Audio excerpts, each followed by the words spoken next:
Bonjour, vous écoutez Lifestyle et c'est la M-Story épisode 10 aujourd'hui. On vous a laissé la dernière fois aux alentours de l'an 2000 et on vous avait parlé un petit peu de Windows à l'intérieur des consoles. Et bien aujourd'hui, on va parler beaucoup de jeux vidéo et grâce à Florian, on va parler beaucoup console. Alors ils sont toujours avec moi ce soir pour la M-Story. C'est Florian d'abord qui est là. Bonsoir Florian. Salut Guillaume, salut tout le monde, ça va bien? Ça fait un moment? Ça va, ça va. Et on a Christophe qui est là. Salut Christophe. Salut, bonjour, bonsoir. Allez, moi je vous propose directement d'attaquer ce nouvel épisode. Donc Florian, on va quitter un petit peu le monde de l'ordinateur pour aller dans la console, mais je pense que finalement c'est pas tellement différent, non? Non, surtout chez Microsoft, c'est vraiment pas éloigné. On va passer un peu donc On va rester un peu sur la même période, on va aller d'une période qui s'étale de 1999 à 2001, avec le projet de Microsoft de faire une DirectX box. Donc je pense que déjà vous voyez où on va. Pas du tout, pas du tout. Bon. Une boîte avec une croix dessus? Ouais. Donc, la dernière fois, là où on s'était arrêté, on est à la fin des années 90. À ce moment-là, Microsoft a fait avec succès les premiers pas dans l'univers du jeu vidéo sur PC. Alors, on a des grandes franchises qui sont Flight Simulator, Age of Empires, Myth and Madness, je pense que ça vous dit quelque chose. Oh oui. Oui. Et bon, c'est déjà un pas important. Et Microsoft, au début, pense que le PC, c'est vraiment l'avenir des jeux vidéo. Ils se disent que les consoles, c'est des petits appareils pour jouer, mais que c'est pas aussi pratique qu'un PC, ça peut pas adapter les nouvelles technologies aussi rapidement. Et ils pensent qu'avec DirectX et les cartes graphiques 3D pour PC qui évoluent de plus en plus, à terme, tous les jeux seront sur PC et les consoles disparaîtront. Euh, Malheureusement, ça sera pas le cas aussi rapidement qu'ils espéraient. Bah, je crois que c'est pas le cas du tout pour l'instant. Bah non. Donc, pour faire tourner ces jeux sur PC, ils avaient à l'origine développé DirectX. C'était un système qui permettait aux développeurs de jeux de développer leurs jeux uniquement pour DirectX. C'est-à-dire qu'avant DirectX, ils devaient développer pour chaque carte graphique, pour chaque ordinateur.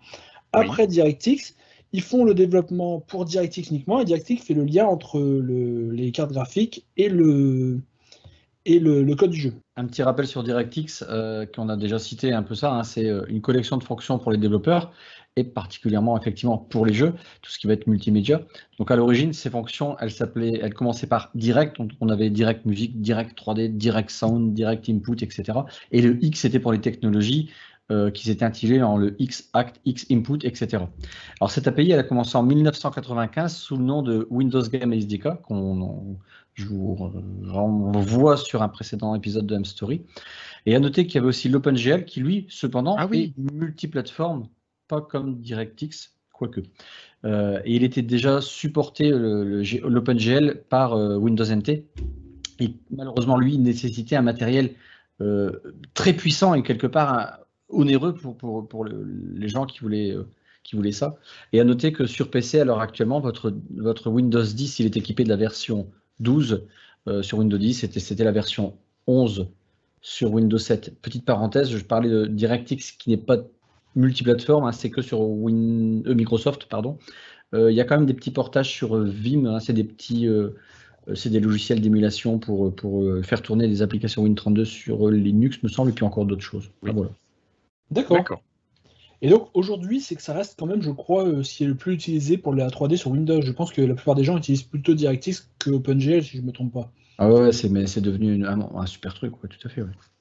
Pour revenir là où on en était, donc à la fin des années 90, donc, contrairement à ce que Microsoft allait espérer, le marché PC restait qu'une partie quand même assez mineure des jeux vidéo, car la majorité des joueurs étaient encore sur console, avec des machines qui maintenant étaient capables d'afficher des graphiques 3D de plus en plus évolués, et qui utilisaient plutôt que clavier-souris, des manettes qui étaient quand même plus adaptées au jeu la plupart du temps. On peut citer les deux géants de l'époque du début des années 90, Nintendo Atari et Sega. Ah pardon. Bon, désolé.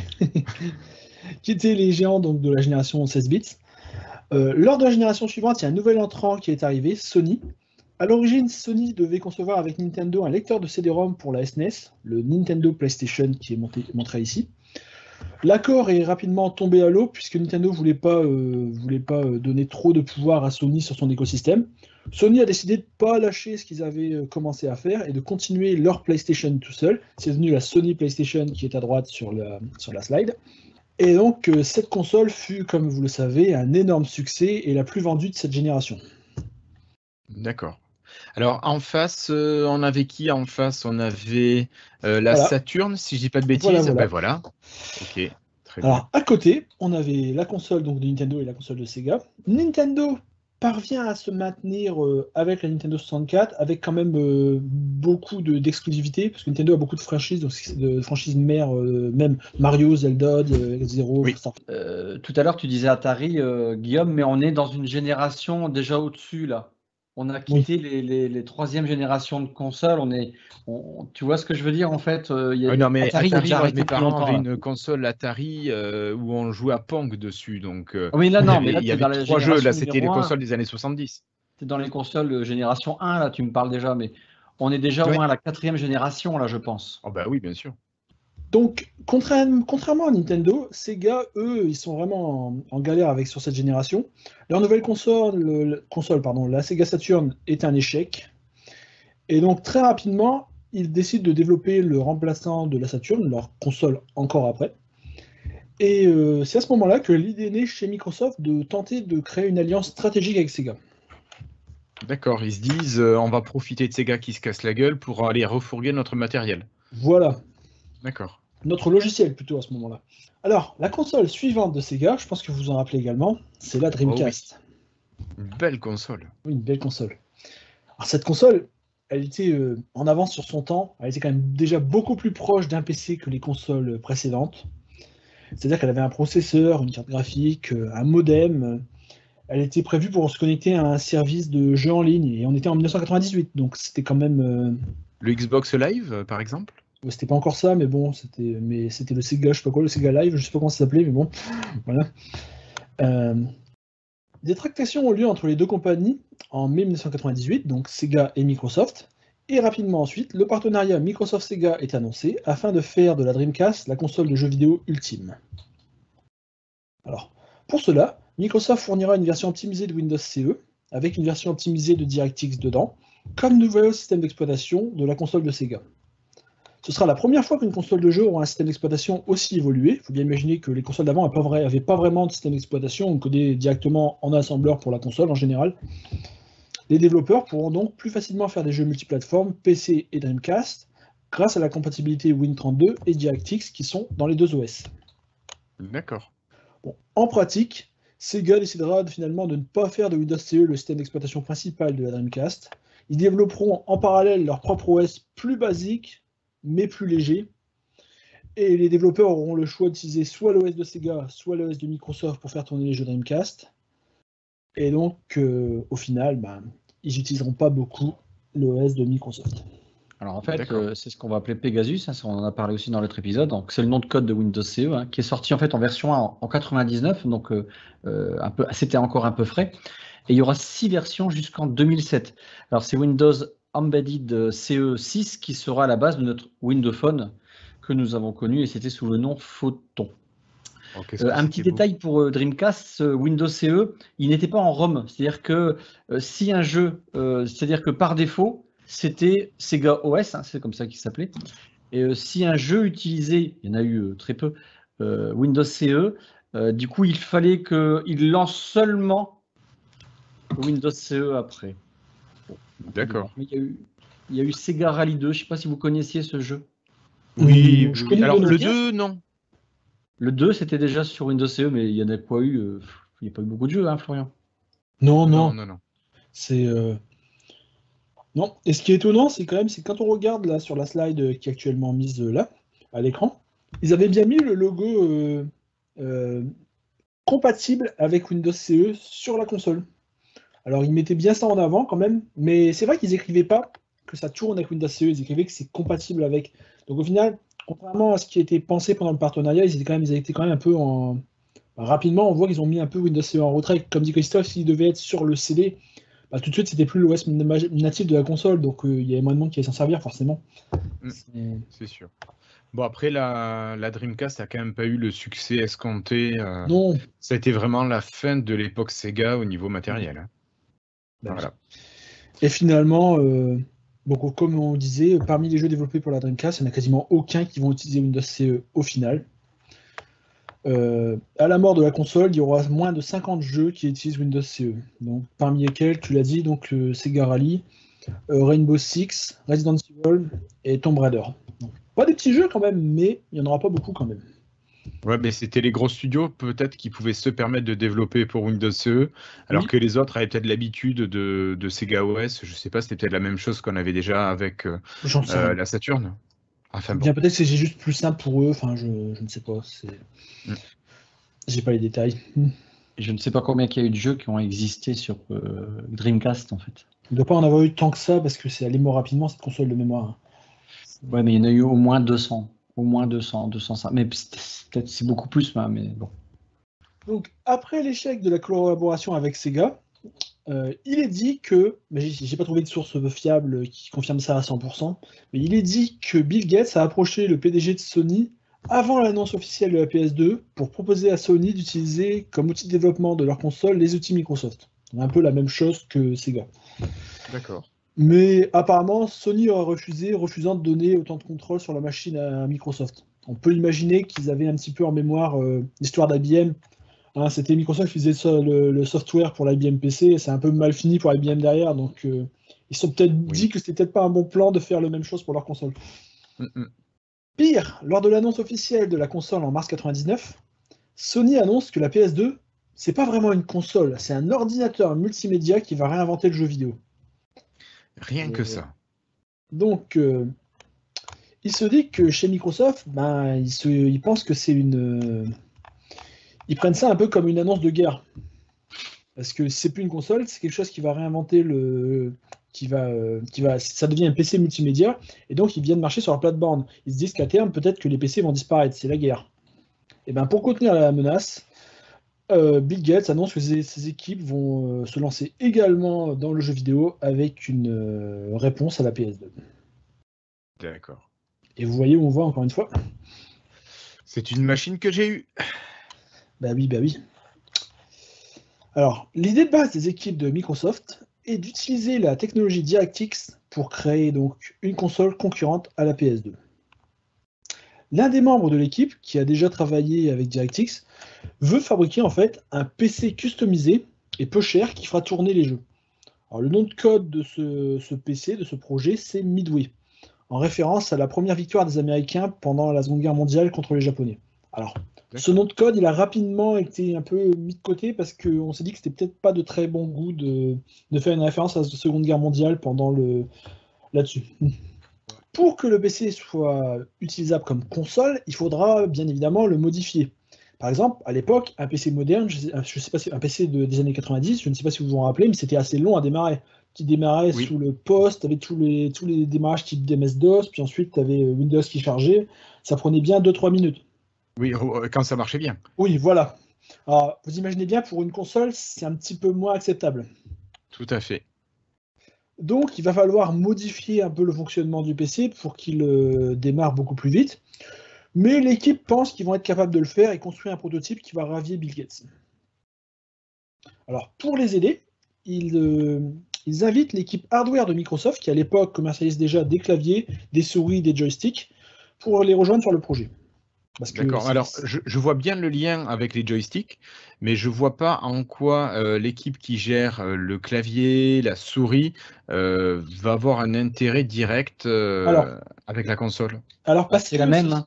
Le hardware, c'est les mêmes gars qui faisaient les claviers, c'est le matériel de manière générale, Microsoft Hardware. Quoi. Mais il y a aussi le fait que, en fait, Bill Gates trouvait que c'était pas intéressant le hardware, mais il gardait l'équipe parce qu'ils arrivaient à faire du hardware pas cher qui faisait gagner assez peu cher pour faire des bénéfices.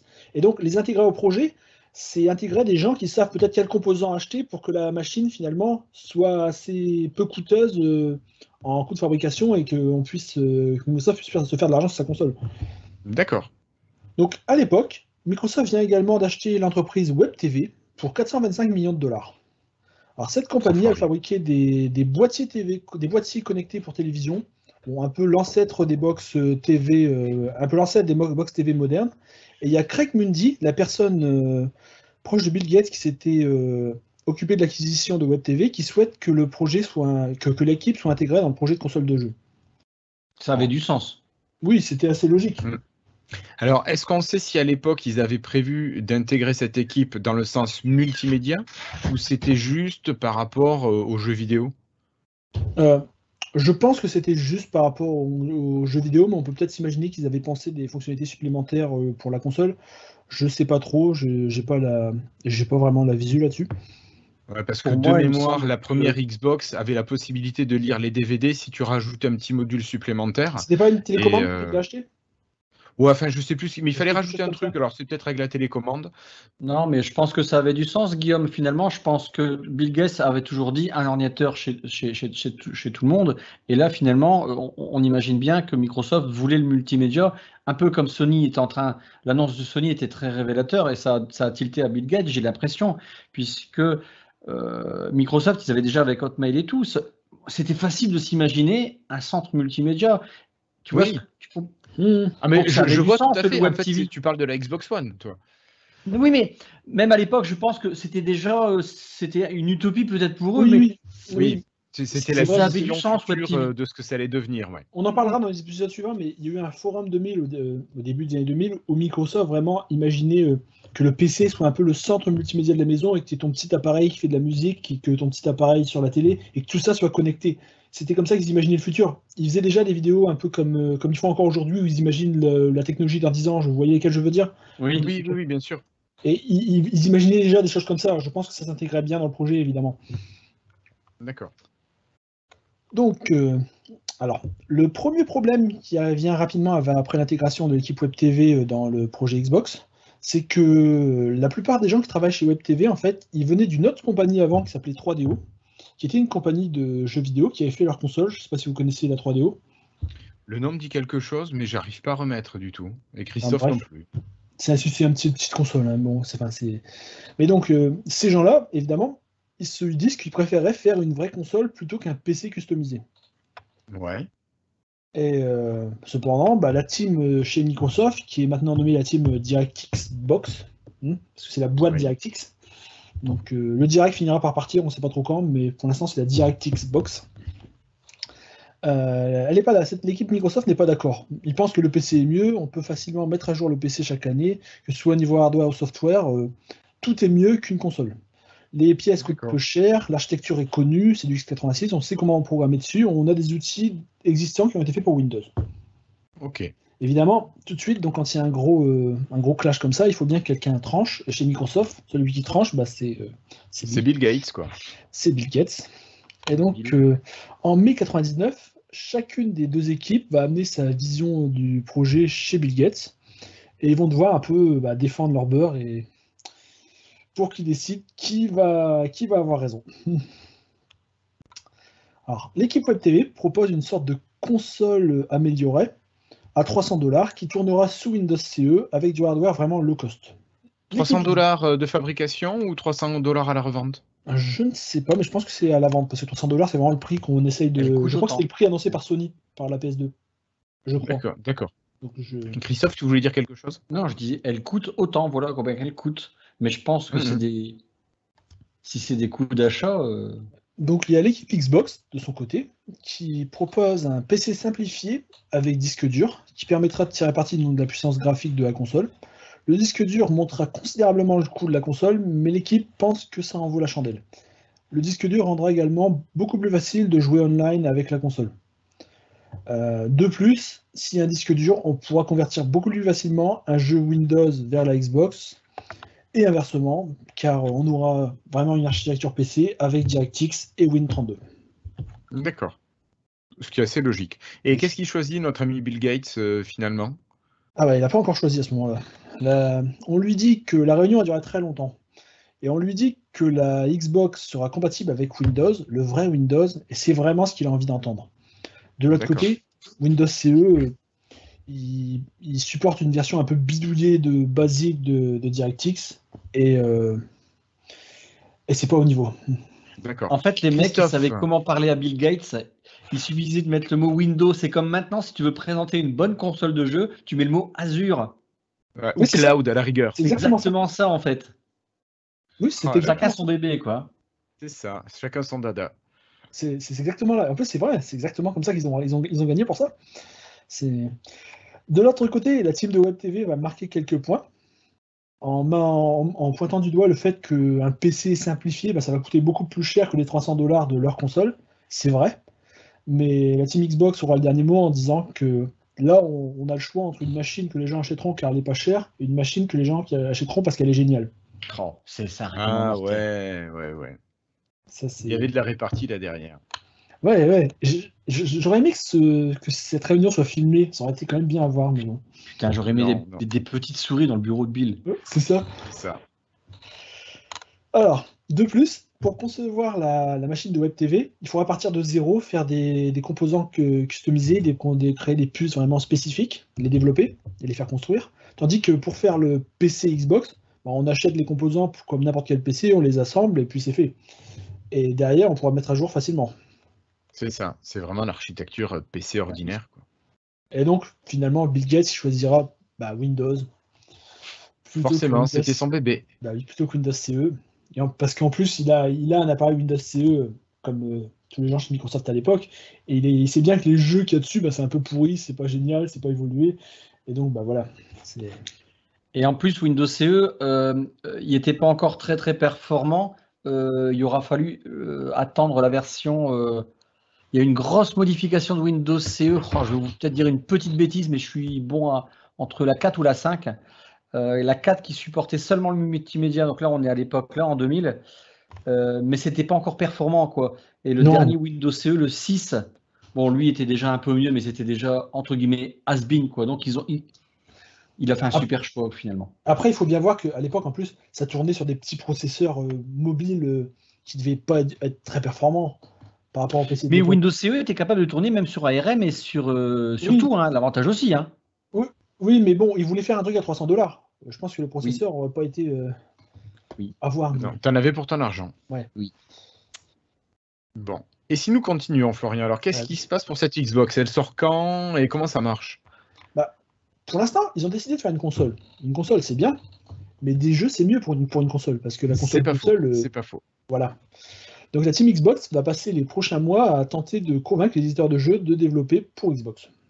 Et là, il y a Microsoft qui sort le chéquier, comme on peut s'en douter? Un parti, mais pas tant que ça. En fait, il joue aussi sur le fait qu'il ne faut pas tout laisser à Sony, que le marché sera beaucoup plus sain avec un contrepoids. Parce qu'à cette époque-là, Nintendo va un peu dans son coin, commence à aller dans son coin, à utiliser ses licences comme jusqu'à aujourd'hui, c'est toujours le cas. Et donc Sony a un peu tout le reste. Et ils disent aux gens que s'il n'y a qu'un seul, il faut mieux qu'il y ait quand même deux grands sur le marché qu'un seul. Et ça, c'est vrai, c'est toujours le cas. Oui. Et de plus, ils disent qu'ils vont aider à changer l'image des jeux vidéo. Que ce ne sera plus des jouets pour enfants comme c'était dans les années 90, mais que ce sera du divertissement au même titre que le cinéma, que les séries télé, que n'importe quoi. Ça sera des jouets pour les adultes, voilà. C'est ça. Bon. Okay. En plus, ils mettent le doigt sur le fait que les autres consoles ont des environnements de développement très primitifs. On commence à peine à être au-dessus de l'assembleur, tandis que sous Windows, ils ont avec la Xbox, ils auront accès à tous les outils Windows, donc Visual Studio et tous les outils développeurs qui existaient à l'époque. Bon, Christophe, tu dois connaître un peu plus ce qui était disponible au début des années 2000 et à la fin des années 90. Je pense qu'il y avait déjà pas mal de choses qui arrivaient. Toujours Visual Basic. C'était 6, c'était le 6 à l'époque, et le .NET étant sorti en fin 2000, la version 1 et 2001. C'était déjà Visual Studio. Moi, j'ai acheté le Visual Studio, une blinde 2005. Donc, et là, je suis encore à Visual Studio 6 et Visual Studio maintenant 2019 pour le Blazor. Mais c'est une autre histoire. Switchons. On y arrivera bien, non? Allez, on y arrivera. On va parler cette histoire, ça va être sympa. Petit à petit. Ouais. Alors. Donc, petit à petit, l'idée prend son chemin. Et les développeurs sont prêts à se lancer, enfin certains développeurs, pas tous, mais certains développeurs sont prêts à se lancer dans l'aventure avec Microsoft. Ok. Alors, l'autre problème, c'est que Microsoft fabrique à l'époque très peu de hardware. On a dit des claviers, des souris, des joysticks. Mais par contre, pour fabriquer des consoles, il faut quand même un tout autre niveau de connaissance et de chaîne de fabrication. Mais oui, c'est ce que je disais tout à l'heure. Je pensais que c'est voilà, pour fabriquer un clavier, c'est pas la même chose que fabriquer une console, hein. Non. Et donc, ils essayent de trouver un partenaire, quelqu'un qui fabrique déjà des PC. Alors, en premier, ils se tournent vers Dell, Michael Dell, mais lui, il refuse direct, hein, il dit il n'y a aucun profit dans une machine qui sera vendue à peine au-dessus du tarif, comme c'est toujours le cas pour les consoles. Ouais. Et Est-ce tous les qu'il autres, demande à IBM? je ne pense pas. Pardon, c'est une mauvaise blague. Je ne pense pas. Et tous les autres fabricants refusent également net. Personne ne veut se lancer dans le projet. Bon, Foxconn alors? Bah non, oui. Et donc Microsoft se rend à l'évidence. Ils vont devoir gérer la fabrication de la machine seule en louant des usines et en gérant les choses eux-mêmes. Donc je sais pas si c'est Foxconn, je sais pas vraiment qui ils ont pris au final, mais bon, ils ont dû gérer le projet. Et le coût total du projet vient de monter de pas mal de millions de dollars, parce que bon, tout de suite, ça fait encore des nouvelles choses à apprendre chez Microsoft. Ouais, mais je crois que quand même ils se sont pas mal débrouillés là Oui, sur le oui, coup de parce que cette première console, hein. à long terme, ça amènera aux surfaces et des choses comme ça, c'est certain. C'est ça, entre autres. Ah oui. À l'origine, le projet, on l'a dit, c'est de construire un PC simplifié. Cependant, eh ben, malgré, ils essayent l'équipe tente de faire tout ce qu'ils peuvent pour faire un PC pas cher, parce que si c'est trop cher, les gens l'achèteront pas par rapport à la PS2, mais ils n'y arrivent pas. Et finalement, ils enlèvent les composants non essentiels, et au fil des mois, le PC devient petit à petit une console comme les autres. Vraiment, il devient tellement customisé qu'il devient vraiment plus une console qu'un PC. D'accord. Et à ce moment-là, l'architecture devient quand même, ça reste du x86, mais ça devient au niveau puissance beaucoup plus proche de la PS2, et ce sera beaucoup plus traditionnel au final. Ce ne sera pas le truc magique qui va révolutionner le monde. Donc beaucoup de bruit finalement pour un cheat au final. En fait, c'est beau de dire on va utiliser la puissance du PC, mais bon, s'ils veulent que la console coûte pas 1500 $, il y a un moment, il faut revenir à la réalité, malheureusement. C'est ça, c'est ça. Donc là, on parle du hardware. Pour le software, donc l'équipe part bien entendu de Windows, qui à l'époque, fin 99, on est sur la fin du développement de Windows 2000. Donc ils partent du code de Windows 2000. La console, la Xbox, va faire tourner Windows 2000 au début. Mais par contre, ils font tourner ça, puis ils se rendent compte que c'est beaucoup trop lent. Et donc, ils se disent, on va supprimer les parties de l'OS dont on n'a pas besoin. On n'a pas besoin du bureau, on n'a pas besoin d'Explorer. Ils suppriment, puis c'est toujours trop lent. Alors ils disent, on va commencer à réécrire quelques librairies pour les simplifier, enlever les trucs qui sont pas utiles. Et puis c'est toujours lent. Puis ils se disent, on va enlever le registre, et c'est toujours lent. Et puis ils enlèvent Windows, quoi. Voilà. Et finalement, ils disent que avoir des drivers à part, c'est trop compliqué, ça rend le truc trop lent. On va intégrer les drivers dans le noyau de la console. Et puis au bout d'un moment, ils se rendent compte qu'en fait, ce qu'ils ont, c'est plus Windows, en fait. C'est parti de Windows, mais c'est plus Windows, c'est plus compatible avec Windows, c'est plus vraiment Windows. Et puis, du coup, ils reprennent Linux, et puis on va prendre OpenGL, et puis merci monsieur. Ils ont pas fait ça, non? Et là, c'est quand même un problème. Malade. Et là, c'est quand même un problème, parce qu'il faut aller prévenir quelqu'un. Il faut aller prévenir monsieur Bill Gates. Bill? Bah oui. Qui c'est qui y va, j'imagine, le scénario? Alors là, c'est qui va se faire dégager la coup de pied dans le cul. Ils ont une petite réunion avec Bill Gates, et on lui explique finalement que, doucement, ils y vont doucement, mais que Xbox ne fera pas tourner le vrai Windows NT, une version adaptée Xbox NT, customisée, simplifiée. Ce sera un cousin de Windows, ce sera pas Windows. Voilà. Et apparemment, le mec qui dirigeait l'équipe Xbox à l'époque a dit qu'il a cru que Bill Gates allait l'étrangler à un moment au milieu de la réunion. Parce que il a dit qu'ils l'ont trompé, quoi. Il a choisi leur projet parce qu'ils leur ont dit que ça faisait tourner Windows. Et finalement, 3 mois après, les mecs ils débarquent et disent en fait non. Et voilà. Je comprends, il a dû se sentir pris pour un con là. Voilà, c'est un peu ça. Mais bon, le problème c'est qu'à ce moment-là, le projet est tellement avancé qu'il n'y a plus rien à faire. Il finit par accepter et puis voilà, il déteste l'idée, mais il n'y a pas le choix. Donc pour finir, cette Xbox va faire tourner un cousin du noyau de Windows NT. Alors la plupart des services qui sont normalement sur Windows sont présents, mais ils ont été modifiés, allégés pour être adaptés à la console. Au final, Windows NT reste trop lourd pour l'hardware de la console, qui est quand même un petit PC. Donc, ils font de la bidouille, un peu comme ce qui avait été fait sur Windows 95 et 98.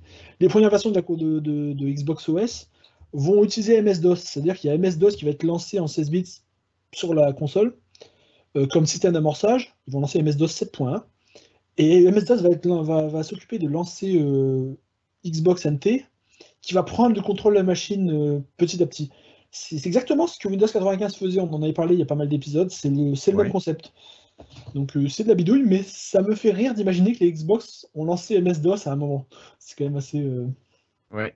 incroyable. Alors, au départ, on était censé avoir une Xbox qui ait des outils pour les développeurs qui soient les mêmes que sur PC. Donc, en a vidéo développeur, vous pourrez utiliser Visual Studio et compagnie. Le fait de changer cette manière de fonctionner, est-ce que ça crée des différences pour les développeurs finalement? Parce que j'aurais l'impression de dire que oui. Christophe.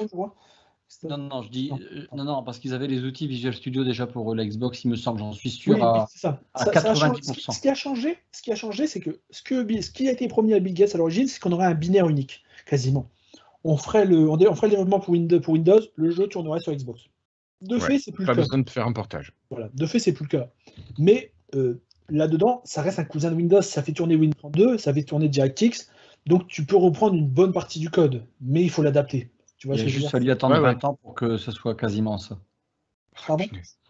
Il aura fallu attendre 20 ans pour qu'ils arrivent à ça. Oui, vraiment ce qu'ils voulaient à l'origine, bien sûr. Bah oui.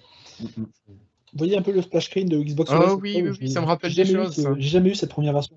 Non. Bah si, moi je l'ai eu. Vous avez eu celle-là? En français, mais je l'ai eu. Donc, la différence principale de cet OS, donc Xbox NT, avec Windows classique, c'est l'absence de driver. Les drivers ont été intégrés directement dans le noyau, comme je l'ai dit tout à l'heure, afin d'optimiser le fonctionnement de celui-ci. En revanche, s'il est intégré directement dans le noyau, ça veut dire qu'il n'y a aucun moyen de les mettre à jour facilement. Il faut mettre à jour carrément tout le noyau de la console, et donc ça devient beaucoup plus compliqué. Et au final, ils ne seront jamais mis à jour, et les développeurs devront utiliser pour toujours les drivers de 2001 qui ont été mis dans la console au moment de la sortie. Et s'il y a des nouvelles fonctionnalités qui ont été mises, par exemple, sur PC, dans les drivers suivants, ils devront faire des bidouilles pour réussir à les utiliser. Ils ne pourront jamais vraiment y accéder nativement. D'accord. Ouais. C'est un peu la mouillée, c'est ça. Voilà. À contrepartie, les librairies DirectX ne sont pas sur la console non plus. Alors, on pourrait penser que c'est bizarre, mais ils les ont mis sur les CD des jeux. Et ça, c'est plutôt une bonne idée, parce que ça veut dire que s'il y a une nouvelle version de DirectX qui sort, ils peuvent le mettre sur les nouveaux jeux. D'accord. Et juste quand même pour être sûr, pour rappeler que tout le monde soit au clair, la Xbox bénéficiait d'un disque dur. Oui. Quand même. Voilà. Donc ça veut dire que même si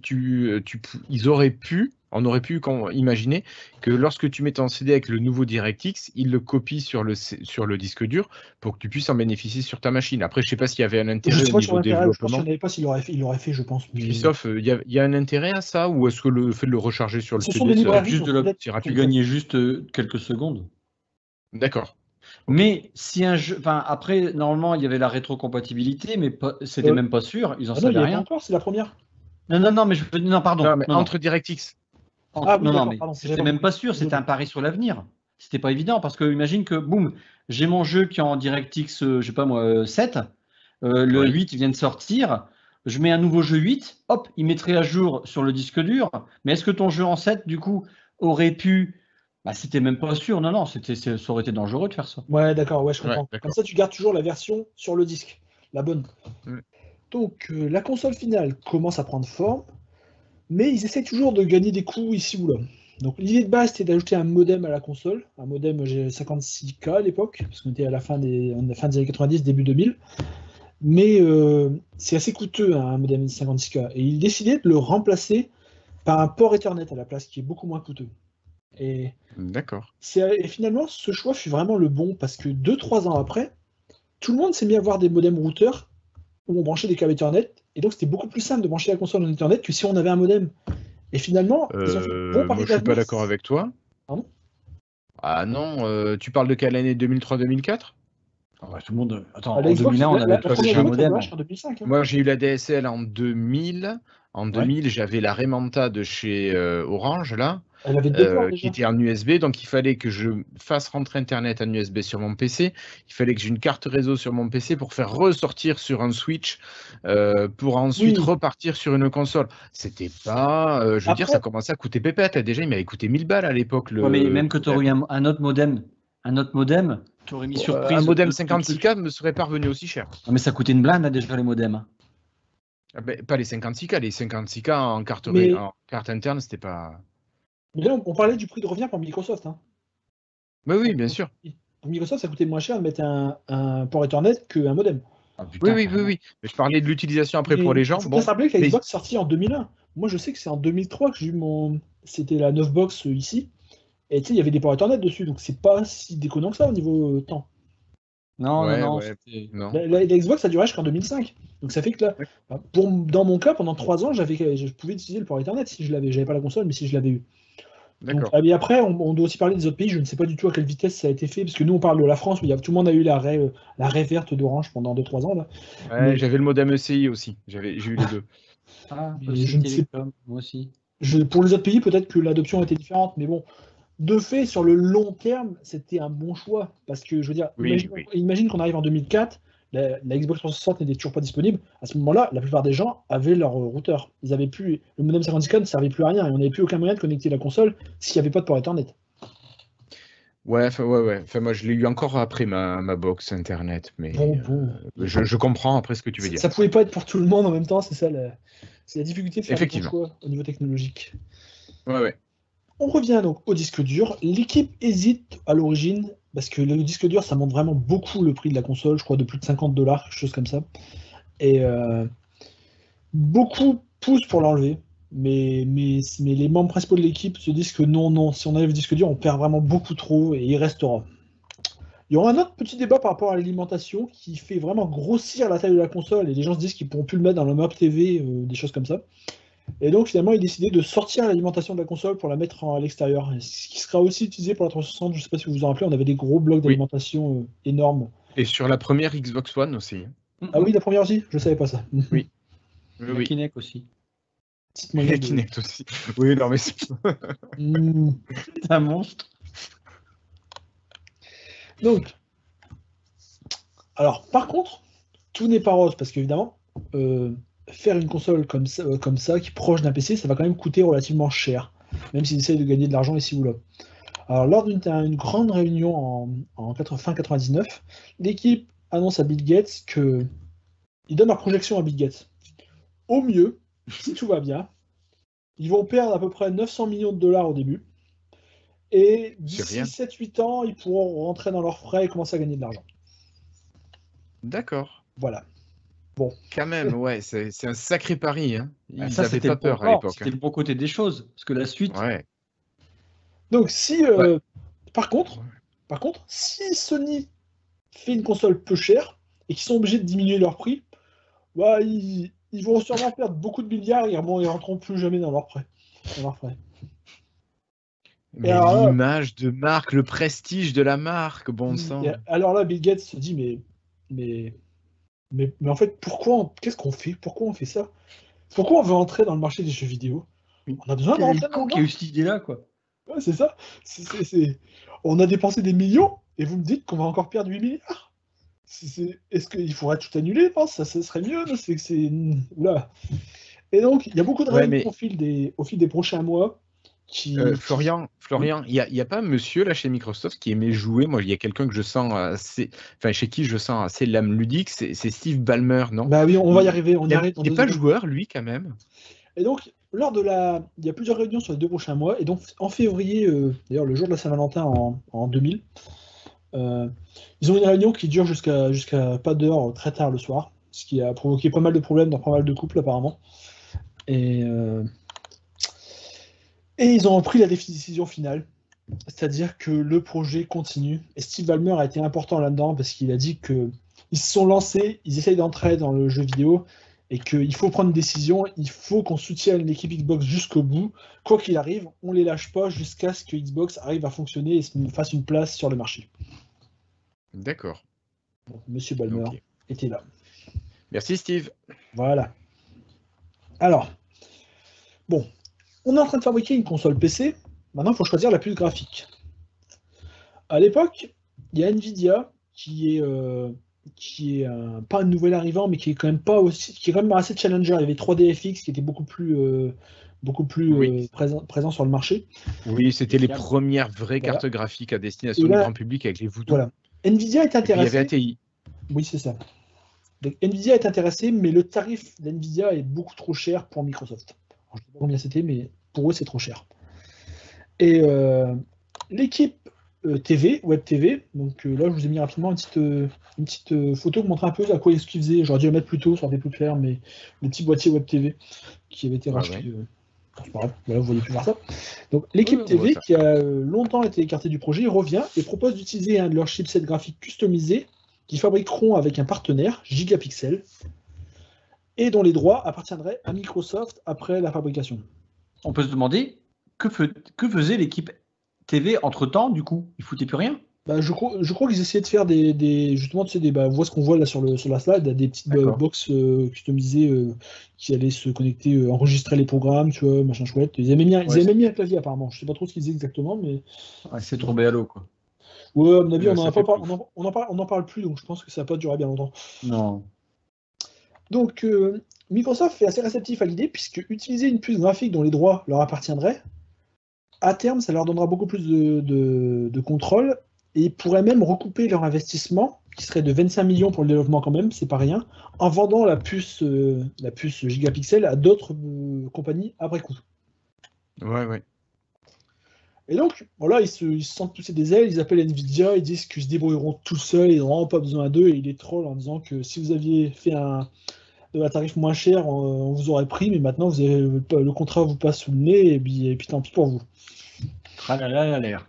Voilà, c'est un peu ça. Ouais. Et donc, cependant, il y a pas mal de gens qui sont assez techniques, des ingénieurs techniques sur le projet qui ont des gros doutes, qui pensent même qu'on va à la catastrophe parce que Nvidia, ça existe, leur carte graphique existe, les gens ont l'habitude de développer pour ce genre de carte graphique sur PC. Tandis que Gigapixel, ce qu'ils vendent, c'est un concept, c'est du papier. C'est beau sur le papier, mais ça n'existe pas et c'est leur première puce graphique. Donc, une fois qu'elle sera finalisée, est-ce qu'elle sera aussi programmable et D'accord. fonctionnelle qu'une puce Nvidia ou 3DFX? Est-ce qu'elle sera aussi compatible avec un PC? Parce que c'était prévu pour une boîte TV à l'origine. Donc est-ce qu'elle sera aussi bien compatible avec un PC qu'une autre que les cartes graphiques classiques? Bon, on ne sait pas trop. Ouais. Et oui. Et donc, lorsque les partenaires de Microsoft ils apprennent, les compagnies de jeux vidéo qui allaient développer pour la Xbox, que ça va utiliser Gigapixel, ils sont également furieux parce qu'eux, ils font leurs tests avec des cartes graphiques PC classiques et ils s'attendaient pas du tout à devoir développer qu'un truc comme ça. Ils s'attendaient à avoir, par exemple, une puce Nvidia dans la console. Et il y Et avait ça va aussi pas les bien marcher. projets d'une console portable. Oui. À ce moment-là, il y a eu plein de petits projets. Vas-y, tu peux suivre, vas-y. Bah, c'est à cette époque où il y avait des ingénieurs qui proposaient également de construire une X-Boy Oui. qui n'est Après le jamais Game aboutie. Boy, Oui, non, mais Bah, X-Boy, c'est c'était. trop marrant. Oui, c'est ça, c'est marrant. Oui. Enfin, non, mais pensez au concept, les gars. Qu'est-ce qu'ils sont en train de sortir avec qu'est-ce qu'ils ont, les trucs bleus et rouges là dans les mains là? oui, oui, oui, la Switch, ouais. Ouais, La c'est ça. Switch, mais il y avait du sens, quoi. Et Oui, la non, mais c'est ça. Xbox, Oui, oui. Mais de toute façon, Oh, bah, il y a eu plusieurs en fait, consoles portables, ça a été. Christophe, entre-temps. Ce projet a été annulé puisqu'ils se disent qu'ils ne voulaient pas lancer deux nouvelles consoles à la fois. Entrer sur le marché, une console, c'est déjà assez galère. tout à fait. Donc, bon, au final, face au tollé que leur puce Gigapixel fait, Microsoft se sent obligé d'appeler Nvidia et de leur demander finalement de rejoindre le projet. Alors, j'aurais aimé voir l'appel également, parce que le mec qui dirigeait le projet Xbox à l'époque les avait un peu appelés était parti en mode on n'a pas besoin de vous, vous êtes nuls. Puis là, il les rappelle en disant bah, C'est nous désolé. qui sommes nuls, on ne sait pas faire sans vous, vite, revenez. C'est ça, ça a dû être marrant. Et donc, Microsoft et Nvidia signeront finalement un accord. Microsoft achètera 48$ chaque puce graphique que Nvidia pour la Xbox. C'est pas rien, hein. Non, c'est pas rien. Non, c'est Mais cher même. c'est le truc principal dans une console de Ah jeu, oui. ceci dit. Bah oui. À l'époque, tu sais, il y avait les teams Gigapixel qui travaillaient donc dans les locaux de Web TV, donc une compagnie Microsoft. Ils n'étaient pas au courant du tout. Et le lendemain, on leur envoie un email. On a signé avec Nvidia hier, on n'a plus besoin de vous, désolé. Ciao, rentrez chez vous. C'est exactement ça. Et tout de suite, dans l'année qui suit, Web TV sera vendu à 3DFX, qui est donc l'un des constructeurs de cartes graphiques de l'époque. Et 3DFX lui-même sera vendu à Nvidia juste après, au début des années 2000. Donc voilà, c'est ainsi que WebTV finira. D'accord. Il retournera chez la concurrence qui l'a. Bah oui, c'est marrant. D'accord, lui a fait perdre un contrat. Ok. Donc, on a parlé de la puce graphique, il y a aussi le processeur. Côté processeur, tout était décidé. C'était pas signé, mais tout était décidé. Les accords avaient deux principes étaient là. AMD devait fabriquer le processeur de la Xbox. Et là, qu'est-ce qui va se passer? Je dis devait. Ben oui, oui, oui. Alors là, Microsoft, tout est prêt. Ils annoncent une conférence où Bill Gates va officiellement annoncer la console. Et la veille au soir, il y a le CEO d'Intel qui appelle Bill Gates et qui lui parle pendant super longtemps. Et il parvient à le convaincre de finalement utiliser une puce Intel dans la Xbox. Et là, la veille au soir, ils changent la présentation pour dire qu'ils vont utiliser une puce Intel et pas une puce AMD. Mais ils ne préviennent pas AMD. Alors le jour de la présentation, AMD en direct, ils sont là et ils apprennent qu'en fait, c'est pas eux, c'est Intel qui sera dans la console. Ça... Punaise. Il y a un truc que je comprends pas là. Ouais, Christophe? Il y a un truc que je comprends pas. On a une conférence. C'est-à-dire que c'était une conférence où on présentait la console, le prototype, où on parlait qu'on allait faire. Enfin, ça va être l'annonce, c'est l'annonce officielle du projet. Pour d'accord. l'instant, il n'y avait rien d'officiel. Ok, d'accord. Donc oui, il n'y avait rien d'officiel, mais voilà. Et donc j'imagine qu'AMD ne devait pas être très heureux non plus. C'était un petit peu à l'arrache comment ça avait été fait, mais voilà. Tu m'étonnes. Il y a de quoi râler. Bah oui, bah oui. Et donc la Xbox est annoncée officiellement donc, à la Game Developer Conference. Bill Gates a pour l'occasion un prototype spécialement conçu en forme de X, là, qui est derrière lui. Et ouais, je le mettrai à l'écran. bah oui. Et donc, il joue un petit peu sur les mots. Au début, il dit je vous annonce un projet secret, mais en fait, tout le monde savait le leaker de partout, donc tout le monde savait que Microsoft faisait une console, donc tout le monde était en train de rire en disant bon, on sait ce que c'est, hein, c'est bon, c'est pas la peine de jouer. Et il soulève son bras, et puis c'était le petit X là qui est fameux là, Xbox. On D'accord. la voit un petit peu mieux là sur la slide suivante, c'est aller au musée Microsoft, Ouais. je crois maintenant. Je crois qu'elle est au musée Microsoft de nos jours, je sais pas. Elle est à Seattle, tu l'as vu ce truc-là? Je sais même pas. Non, je l'ai pas vu, non. Tu l'as pas vu? Donc, il présente ça aux développeurs. Et les développeurs apprécient le fait que la console soit dotée donc d'un port Ethernet, d'un disque dur. C'est pas seulement une console de jeu, c'est une machine de divertissement, un peu comme ce que Sony voulait faire avec la PS2. Là même de derrière, c'est des photos qui ont été mises sur Instagram par je ne sais plus qui.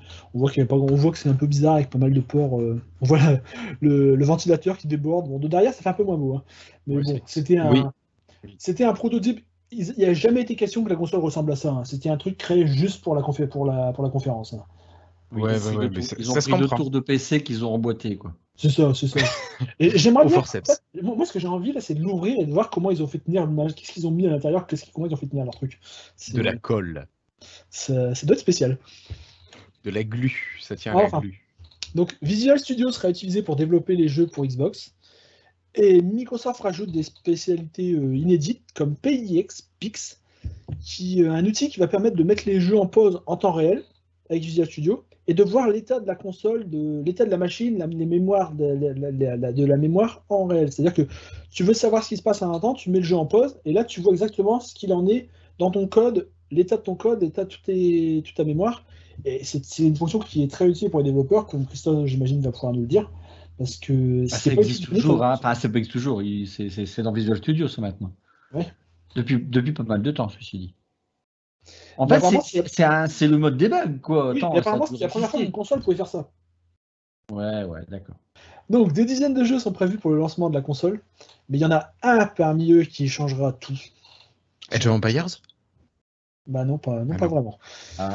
Allô? Le 19 juin 2000, Microsoft rachète un petit développeur, pas très connu à l'époque, qui développe un jeu dont personne n'a entendu parler pour l'instant, qui s'appelle Halo. Tomb Raider?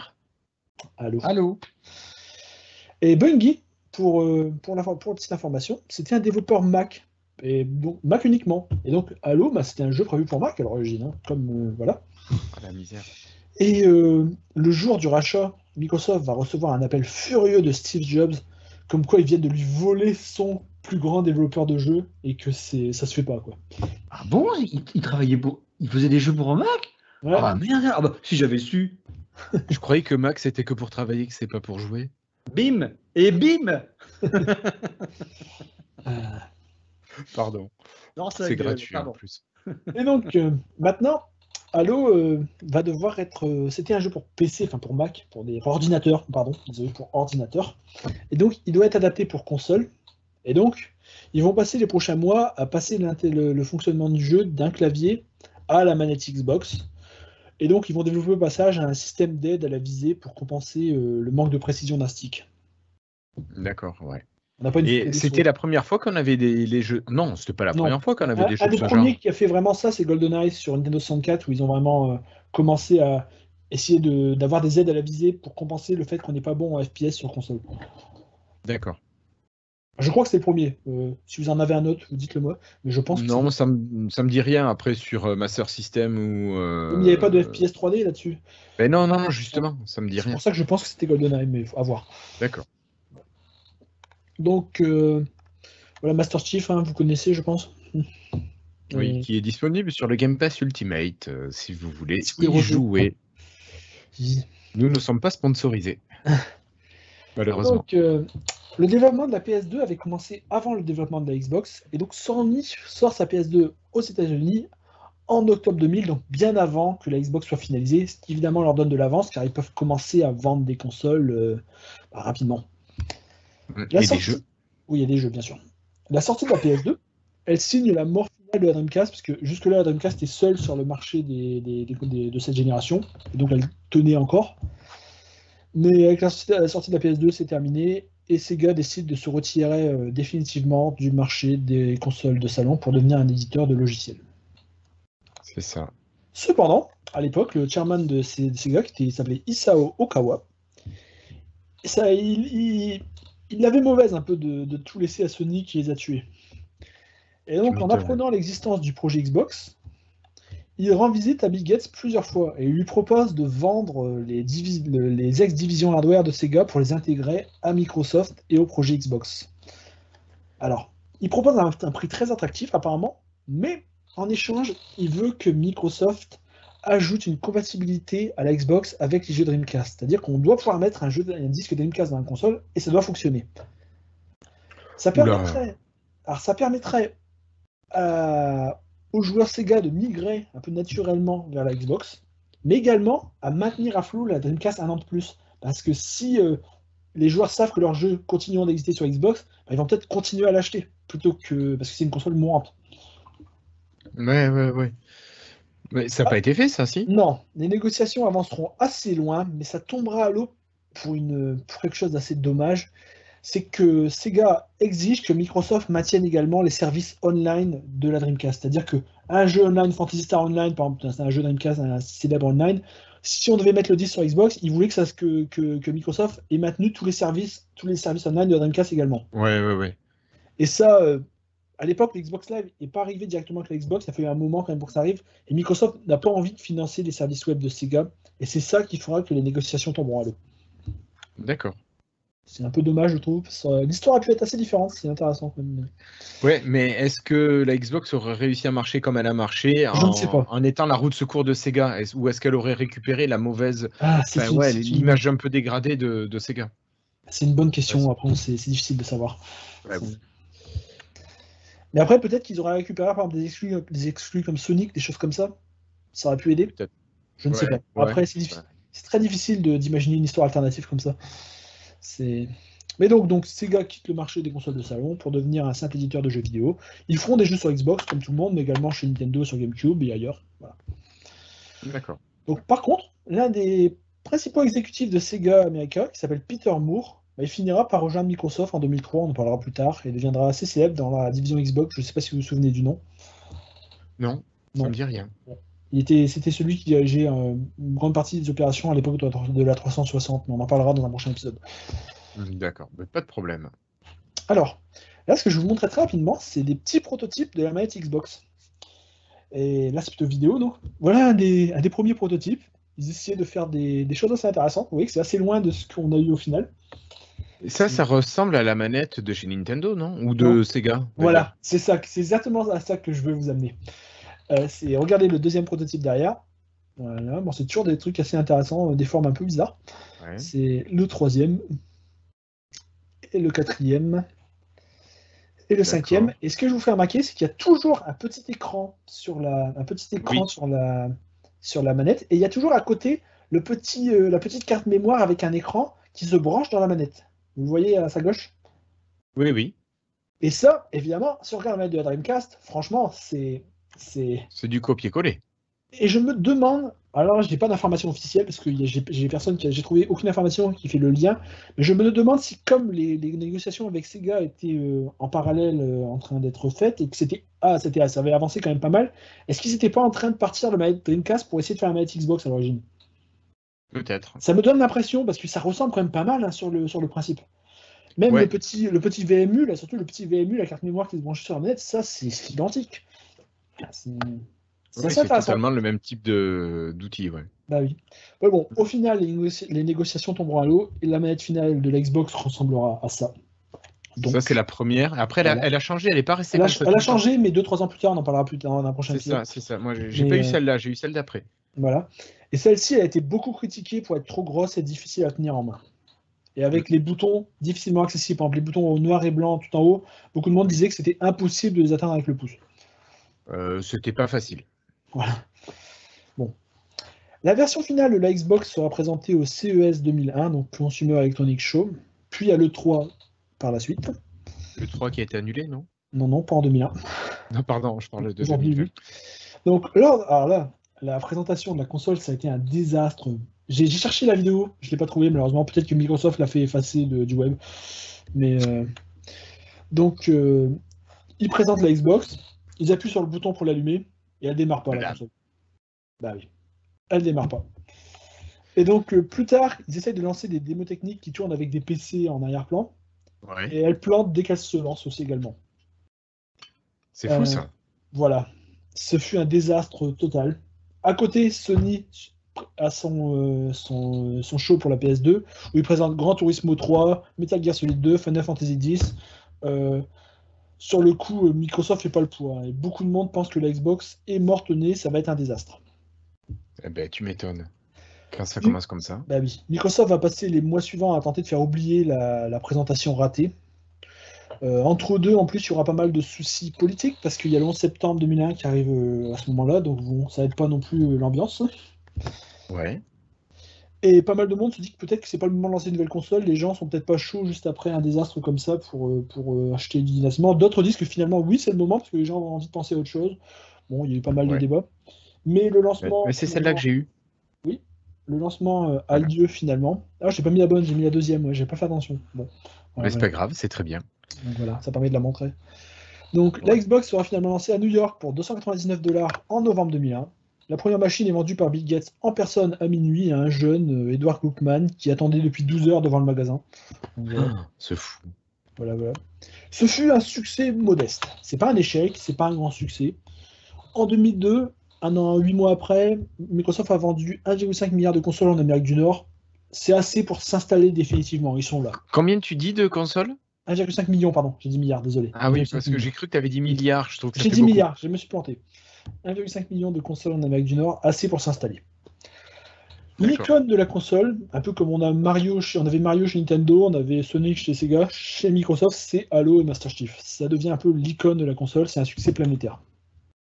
Ok. Par contre, le gros problème, c'est que pour chaque machine vendue, 300$, parce qu'ils sont alignés sur le prix de Sony, 300$, ils n'avaient pas vraiment le choix. Microsoft perd 126$, car la console leur coûte 425$ à fabriquer. Punaise, ouais. Voilà. Une belle vente à perte. Voilà, mais ils étaient prévenus, hein, ils le savaient.